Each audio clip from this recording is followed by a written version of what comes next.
মা একটু লেবু জল দেবে গো, ভীষণ গরম লাগছে। মা জানো তো আজকে থেকে আমাদের স্কুলের ছুটি পড়ে গেল, কি আনন্দ লাগছে।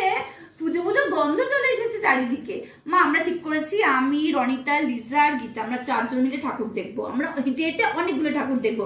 আমরা কত কিছু খাবো, ফুচকা খাবো, চালমুড়ি খাবো, আইসক্রিম খাবো, চাট মশলা খাবো। মা তুমি প্লিজ বাবাকে ম্যানেজ করো, আমি একদিন কিন্তু বেরোবো প্লিজ। মা না একদিনই বেরোবো, তুমি প্লিজ বাবাকে ম্যানেজ করবে। আর শোনো না গো, বাবাকে দিয়ে কতগুলো ব্যান্ডেজ আনিয়ে দিও। জানো তো আমার নতুন জুতো পরলে পা কেটে যায়, হাঁটতে অসুবিধা হবে, ব্যান্ডেজ আনিয়ে দেবে কিন্তু। আর জানো আজকে রনিতা নেল পালিশ এনেছিল, ম্যামের কাছে বকা খেয়েছে, আমি কিন্তু পড়িনি। মা আমি ঠিক করেছি না বলো, আমি সব পড়ি না। বাবা স্কুলে নেল পালিশ ওরা যে কেন করে। আর শোনো মা, আমি 6টার সময় বেরোবো, ঠিক 10টার মধ্যে বাড়ি চলে আসবো। আমরা হেঁটে হেঁটে অনেকগুলো ঠাকুর দেখবো, আর আমরা ফুচকা, আইসক্রিম, ঝালমুড়ি, চাট মশলা এসব খাবো, আর অনেক মজা করবো। আর একটা কথা, ওই ছোটবেলায় ওই ক্যাপ যে বন্দুক যেগুলো আমাদেরকে কিনে দিতে আর কি, আমাকে আর দাদাকে, তো সেগুলো এখনো পাওয়া যায়, কিনে দেবে প্লিজ। আমার না বেশ ভালো লাগে, ছোটবেলার কথা মনে পড়ে গেল, ওই ক্যাপ বন্দুকের কথা ভেবে দেবে তো প্লিজ।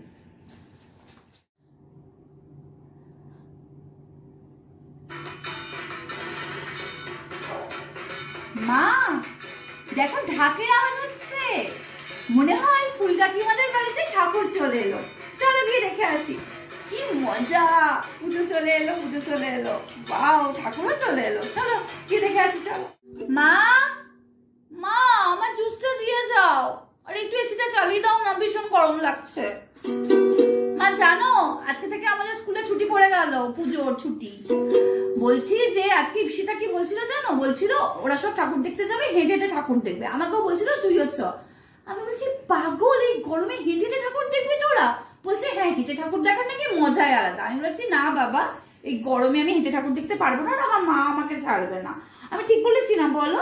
আর আমি বলেছি বাবা আমি তো গাড়ি থেকে নামবো, ভিআইপি পাস দেবো, ঠাকুর দেখবো, আবার গাড়িতে উঠে চলে আসবো। আর এখন তো এখন সব প্যান্ডেলে এসি থাকে, কোনো প্রবলেমই হবে না। ওরা যে গরমে কি করে হেঁটে হেঁটে ঠাকুর দেখবে। আর জানো কি বলছিল ওরা নাকি ফুচকার কম্পিটিশন করবে, কে কতগুলো ফুচকা খেতে পারে। ফুচকা খাবে, ঘুগনি খাবে, আইসক্রিম খাবে, কত যে কি খাবে, সব স্ট্রিট ফুড খাবে বলছে। আমি বলেছি না বাবা আমি সব খাই না, আমি তো পিৎজা খাবো, হট চকলেট খাবো।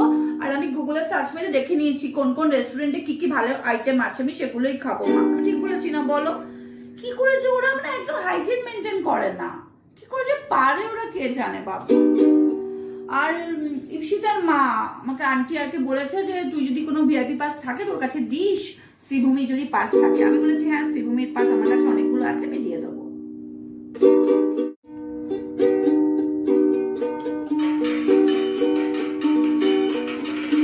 মা ঢাকের আওয়াজ হচ্ছে, মনে হয় প্যান্ডেলে ঠাকুর চলে এসেছে। মা আমার জামাগুলো বার করে দাও, আমি এখন ট্রায়াল করবো কোন দিনে কোনটা পরবো। ঠাকুর চলে এলো, কি মজা। দেখি কোন দিনে কোন ড্রেসটা পরা যায়। মা বার করে দিলে।